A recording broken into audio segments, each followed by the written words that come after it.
camera is Jess, and together this is Stockman Wines. We currently have about 100 acres here, which we are hoping to build into something quite unique, but our primary focus is around wine, and hopefully we'll be moving into pork and into other products in the future. We have plans for an orchard, but today I'm standing in the middle of the Pinot Noir paddock, which we've planted this year. And on the far side we've got our white variety called Gruner Veltliner. What we're trying to achieve here is some premium cool climate wines. I'm currently standing at about 800 metres above sea level in Orange. Behind me is Mount Canobolas, and this set of videos is hopefully going to show you what it takes to run a large property, and hopefully to produce some exquisite wines and to produce some wonderful food. So this has just been planted in January, and we're just currently coming through and we're adding what's called our fruiting wire. The fruiting wire is going to be the trellis that will support the arms of the grapes and where the grapes will be hanging. So this will be the main weight bearer for our crop. In this particular vineyard, you may notice that the vines are planted quite close together.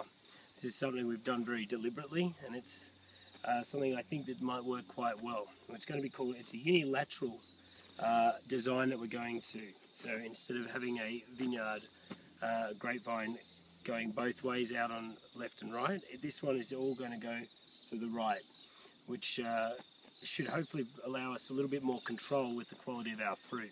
We've also planted our vines much closer together. These guys are only 1 metre apart, and by having a lower trellis around about 80 centimetres, typically it's around 1 metre, we're going to have a much larger canopy. This should hopefully allow us to improve and control our fruit quality much better, because we can either increase the size of the foliage, or if it's a poor year, each vine only needs to have a relatively small amount of foliage in order to ripen the fruit.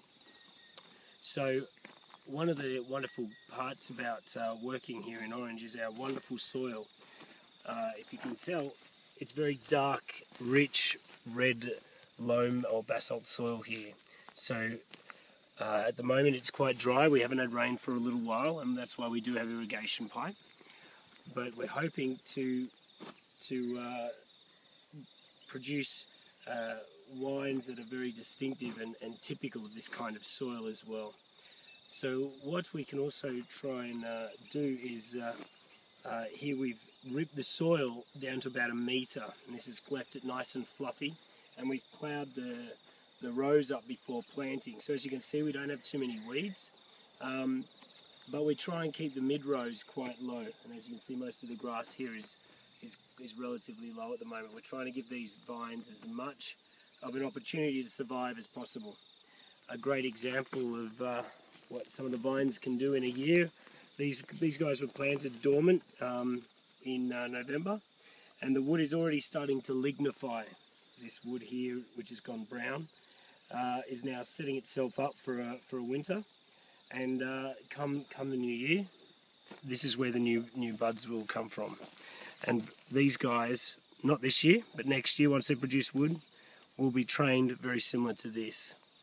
We're still yet to clip all of our guards on.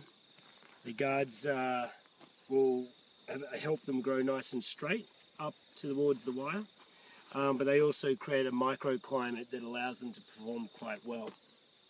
So we're just heading through. We do everything here manually. At the moment we have no farm equipment except for an ATV. We have to borrow one from the neighbour next door, and if you see in the distance, you can see 2 very large vineyards. There's another one across the road, and there's one even further down the road, and harvest is just finished for all of them. But for us, we're just starting to get busy as we start to prepare our vineyard during the winter, ready for spring. So stay tuned.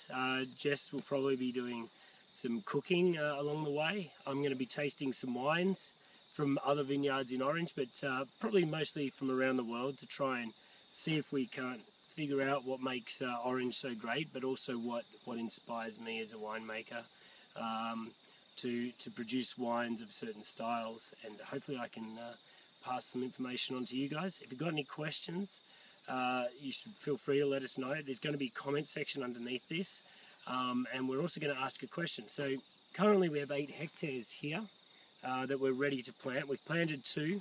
If there's anybody, if anybody can tell me what their favourite wines are, maybe you can help influence us on what grapes to plant next.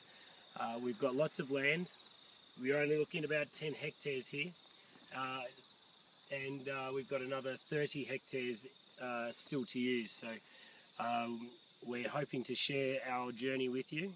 So please give us any information or feedback you want. Till next time.